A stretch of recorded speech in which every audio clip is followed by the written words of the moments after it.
Hey guys, welcome to Herding Little Cows to the Glory of God. We're doing another video in the van because we can watch the kids who are playing over there do stuff while we're out here. So anyway, and it's windy. And it's windy outside, so we want to make sure you guys can hear us. So one of the things we're doing to get ready for baby is establishing new routines, or at least setting in stone the routines that we already had, but trying to make sure that it's giving plenty of time for me to be involved with the other kids.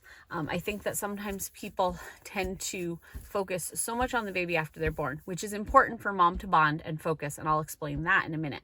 But I think they sometimes do so much of that the other kids feel left out.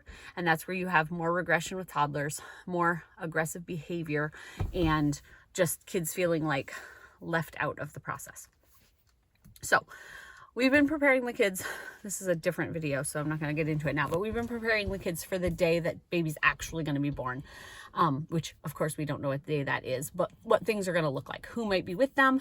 They definitely are going to have their big sister, Naomi, who's been given all the instructions of what's going to happen. But they also have grandma or possibly another, a lady from church. A couple different ladies are available to us on those days. And if baby waits long enough, Virginia and Wayland will be here. So we've been explaining all of those things to the kids, but also trying to get the kids ready for once I come home with baby. I tend to be in the hospital for about 2 days after baby because of a group B strep infection, which I am positive for again, and they like to keep an eye on baby. So everyone this time, because when we had Gideon, COVID was going on, and we weren't able to take them all to the hospital to see Gideon. But this time, all the siblings are invited. So daddy and siblings will be able to come. We'll see if Virginia and Wayland get here, they'll be able to come too, because I can have a second support person, which would be Wayland. It was funny when I was talking to the hospital the other day, and I said, my second support person is my son-in-law coming to the hospital. But that way him and Virginia can both come over because she's a sibling. So anyway, getting the older children ready. At home right now, we have a 17-year-old, 14-year-old, 11-year-old, 9-year-old, 6, 4, and 2. I am not specifically worried about how the 17, 14, 9, and 6-year-old are going to deal with baby coming home. But for the 11-year-old who has cerebral palsy and epilepsy, we're just trying to make sure his routines stay the same. For my 4-year-old, he doesn't remember when his baby brother was born, but he tends to be very much a mama's boy. So making sure that he's feeling mama love during that time. And the 2-year-old who they're over there. Really, They're headed this way. 2-year-old who really doesn't understand what's going on. He knows, like we talk about, there's a baby in my belly. We talk about the baby's going to come home and baby's going to have milk and all of that stuff. But I don't know that I don't know it's going to be real to him till he actually sees the baby and I have the baby in arms. So anyway, establishing routines or setting in stone the ones you already have. So one of the routines we have every morning is when we get up in the morning, kids come and climb into our bed and give us hugs and all of that stuff. And Mark and I take turns getting up to use the bathroom and get dressed. Right now, that's usually me jumping out of bed to use the bathroom first because baby's sitting on my bladder. But they come in and they say good morning. And then we send everybody, what is that? It's nothing I need. We send everybody to the other room and I help the little people get dressed. So I have the 2-year-old I have to get dressed. The 4-year-old needs instruction, but he does the dressing himself. And the 11-year-old, because of seizures, right there, he likes to make himself known on video. The 11-year-old needs somebody in there because of his seizures. So what we will plan to do is, like we were just talking about this morning, is I'm going to plan to still do that because that work is not stressful on me and it doesn't involve me to do really any lifting or anything because the 2-year-old can climb up on the bed. And so I will have daddy snuggle baby in the other room, which daddy is excited to do. And then I will take turns with each of them as they get dressed. And that will give me some time to just be one-on-one with them. I'm not sure what he's yelling about. You're right. It's okay. That'll give me time to be one-on-one with them, that they're feeling still that mom's there for them, if that makes sense. And even if that means that I need to stop and feed baby first before we do the dressing routine, it still works in our schedule for the day because we homeschool and everything, that I'll be able to be the one to do that. Of course, there might be an occasional day where baby didn't sleep, and I need a little more nap or something like that, but it's going to be the normal routine. It's getting warmer here now, so Mark wants to start going on walks in the morning, and it would be great if I could do that with him. But right now, with how our morning routine runs, there's different things I have to get done. Not that Mark can't do these things, but different things that I already do that I don't feel like going on a 20-minute walk in the morning is beneficial for me at this moment, being this far along in pregnancy. And then it's going to just be a couple weeks before I won't be able to do that because I'll be recovering.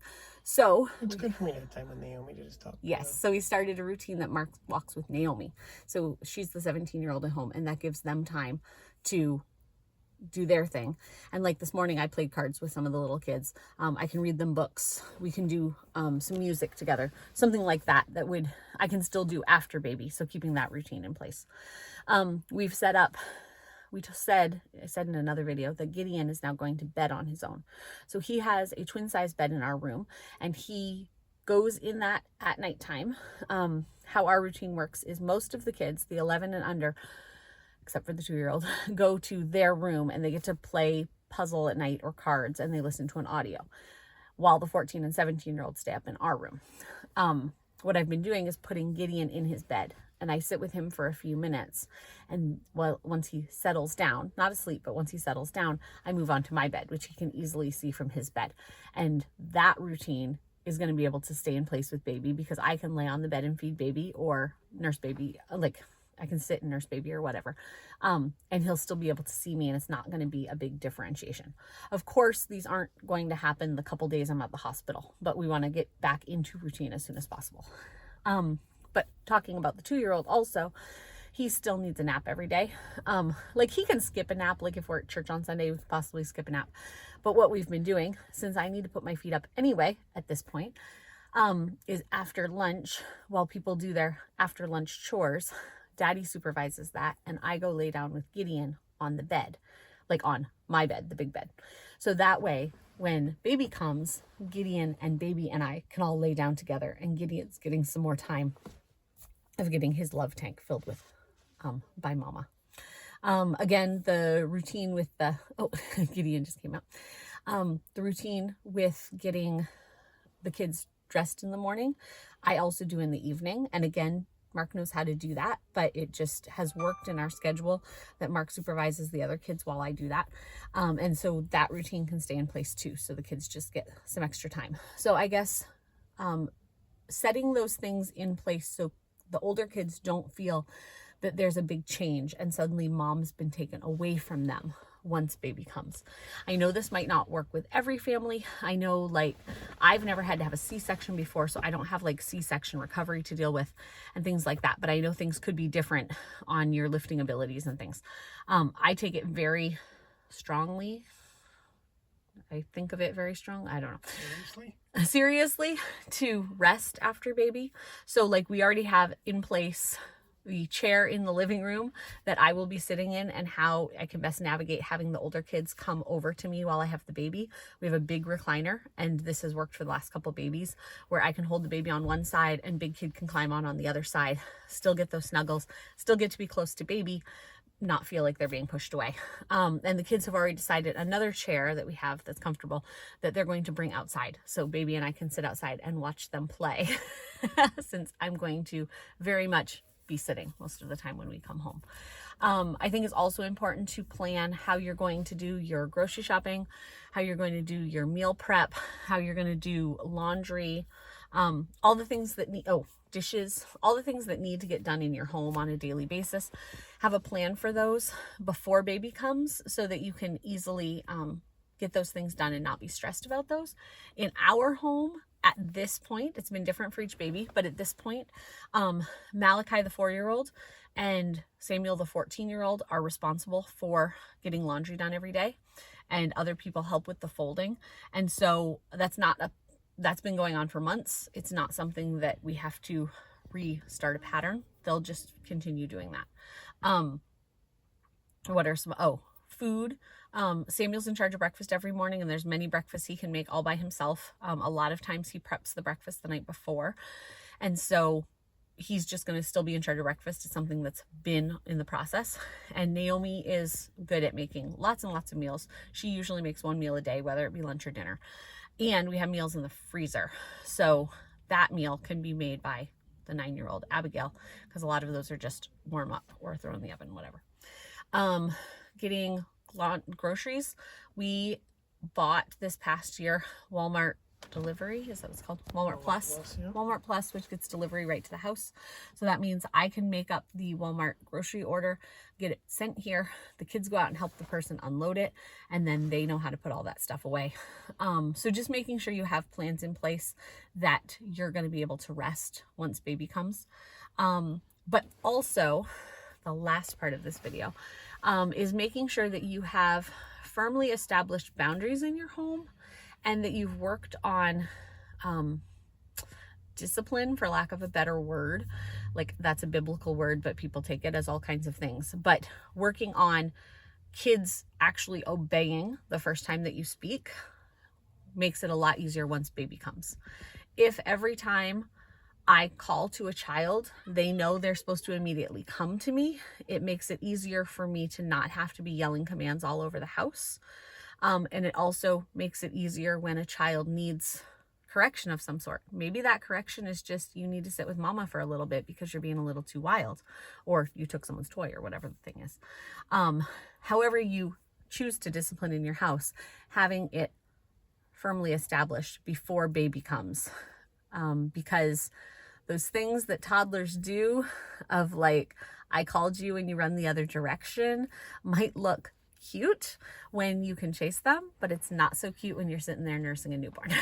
So making sure that you have already established those boundaries with them before new baby comes. And also, so they don't see it as, mommy used to let me get away with this, and now I can't do it because baby's here, and that confusion in their minds. So making sure, like with all the resting and stuff, the kids climbing up on the chair with me, I can read books to them.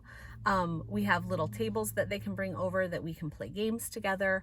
We're going to have that time in the morning when I'm helping the little ones get dressed, those types of things that are all ways to help fill their love tank and make them feel that mommy is still making time for them, not just time for new baby, even while mommy is getting all the rest that I need. So, do you have anything to add to that video, Mark? Mark's my videographer. Anything I left out? It's cool to say I have a videographer. My arm's getting tired. Okay. So anyway, if you have any questions on that, leave them below, and I will either answer in the comments or I'll make another video of something that you have a question about of what I just said. So we'll see you guys next time on Herding Little Cows to the Glory of God.